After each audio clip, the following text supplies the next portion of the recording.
Eder. Mech. Pallister. Oggi 21 marzo 2022.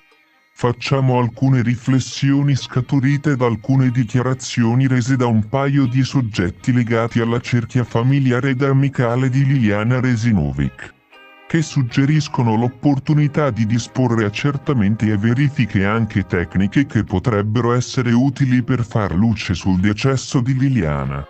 Nella vicenda in oggetto, infatti, pressoché tutti i protagonisti hanno rilasciato dichiarazioni pubbliche ai mezzi di informazione che appaiono particolarmente significative anche, e soprattutto, in ordine ai loro spostamenti in concomitanza con la scomparsa della Resinovic nei giorni successivi. A titolo esemplificativo, si segnalano le seguenti circostanze. Covalero Fulvio, amico della donna, ha riferito nel corso di un'intervista andata in onda nella trasmissione Chi l'ha visto? Del 23 febbraio 2022 di essersi recato a cercare il corpo di Liliana anche in una zona vicina a quella dove effettivamente il corpo sarà rinvenuto, facendo riferimento ad una premonizione. Ho sentito l'esigenza di andare a vedere lì, dove c'è la chiesetta diroccata. Non c'è un motivo preciso, ma quando ho capito che era a 70 metri da dove l'avevo cercata ho pensato che sia stata una premonizione. Specifica che egli ha svolto alcune ricerche con Claudio Sterpin, che egli non conosceva, e con il quale è entrato in contatto dopo la scomparsa di Liliana. È emerso altresì che il medesimo, prima del rinvenimento del cadavere, ha postato dei messaggi Facebook come se fosse la povera donna allo scopo di provocare l'assassino, in cui si affermava, ad esempio, che ella si trovava nella stessa posizione in cui era stata abbandonata quasi 3 settimane prima, ciò in un post del 1 gennaio 2022. Asserisce inoltre di aver fatto delle ricerche su Google negli ultimi giorni prima che la trovassero, per capire se un anziano che commette un omicidio può usufruire di benefici o sconti di pena e dunque quale pena poteva essere comminata, presupponendo dunque, prima del ritrovamento, che Liliana Resinovic fosse stata uccisa e che il responsabile fosse una persona anziana. Appare utile acquisire ed analizzare il dispositivo cellulare a lui in uso per verificare, anche in ausilio ad un accertamento da condurre sulle celle telefoniche, quando egli si è recato nei luoghi in cui è stato ritrovato il cadavere della donna, quale percorso ha effettuato, a quando risalgono i contatti con Claudio Sterpin, a quando risalgono le ricerche sul motore Google relative alla possibile pena irrogata per un omicidio, che tenore le stesse hanno avuto, quali parole sono state digitate, che tipologia di interazioni sui social egli ha avuto. Sterpin Claudio, nel corso della medesima puntata conferma di essere entrato in contatto con Covalero e che i due si sono recati insieme a fare delle ricerche della donna scomparsa.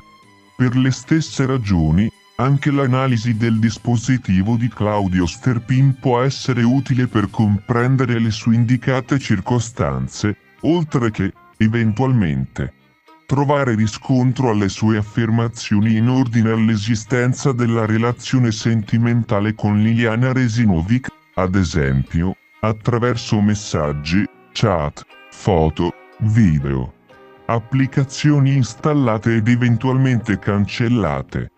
Visentin Sebastiano, marito di Liliana Resinovic, tra le varie cose, ha riferito ai cronisti in più circostanze che nella mattinata del 14 dicembre 2021 ha effettuato dei giri in città con la propria bicicletta per provare la telecamera ivi installata, con la quale avrebbe fatto delle videoriprese.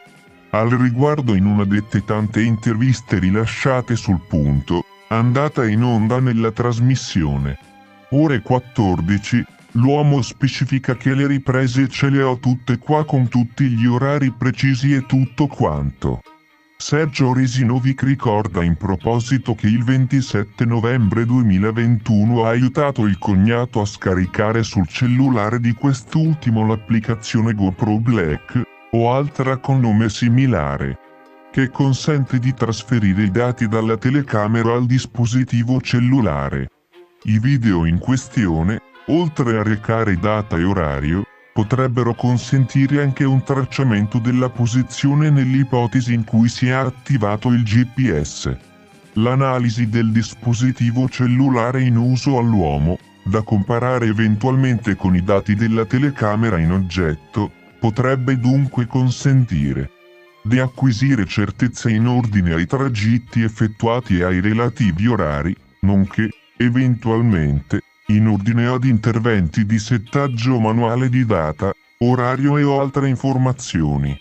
I predetti accertamenti da condursi sui dispositivi cellulari ed informatici in uso ai predetti soggetti, lungi dal costituire tentativi di adombrare sospetti su taluno, consentirebbero, unitamente ai dati scientifici e dichiarativi di cui si dispone, di far luce sulle sorti della povera donna e, non di meno, di chiarire le posizioni dei soggetti che facevano parte della sua rete relazionale.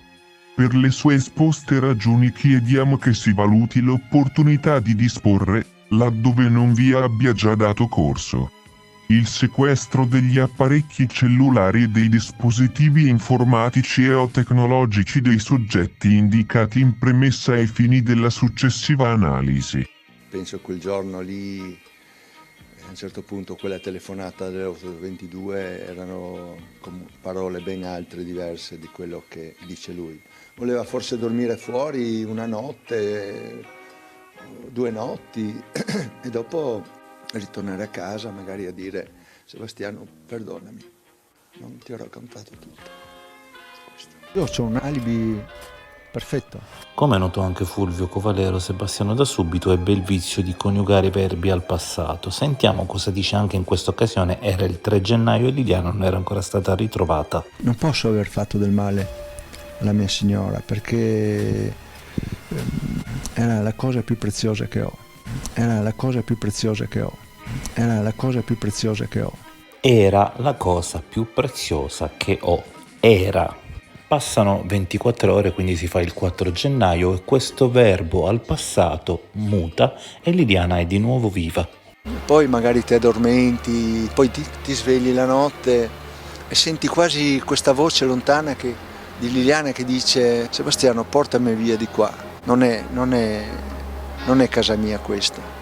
E io spero di avere questo nulla osta di poter cremare Liliana. In questo periodo qua sono venute tutte le ipotesi, tutte le possibilità immaginabili. Io sono convinto che Lili sia ancora viva e che magari si trova in una situazione così particolare di riflessione, di qualche... Penso che se sia andata magari non lontano da qua, ecco. E se Liliana fosse davvero morta ai primi di gennaio, queste parole sarebbero davvero profetiche. Ehi, non dimenticare di iscriverti a questo canale.